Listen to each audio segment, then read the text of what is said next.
প্রিয় বন্ধুরা, আমার খুব কষ্টের কিছু কথা, আমাদের সাবেক প্রধানমন্ত্রী খালেদা জিয়ার কিছু কথা আপনারা আমার নিচে ভিডিওটা দেখলেই বুঝতে পারবেন।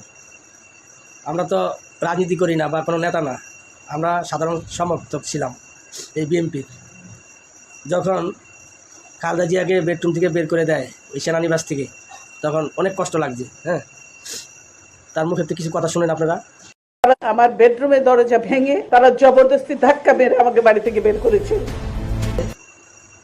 বাইর হয় অনেক কষ্ট লাগছে, কারণ আমরা তো আন্দোলন করতে পারিনি, কিছু করতে পারিনি। যারা নেতা ছিল তখনকার, একটা নেতারও দেখিনি কোনো আন্দোলন করতে। সে নিরুপায়, মানে তার কাছে, আমার কাছে তেমন মনে হচ্ছে সে মনে হয় একটা অতি সাধারণ একটা মহিলা, তারে গলা ধাক্কা দিয়ে বাইর করে দিচ্ছে। কোনো নেতারে দেখলাম না আন্দোলন করতে, মারামারি করতে, তার জন্য দু একজন মরতেও কেউকে দেখলাম না। এখন তো অনেক বড় বড় চাপাবাজ আছে।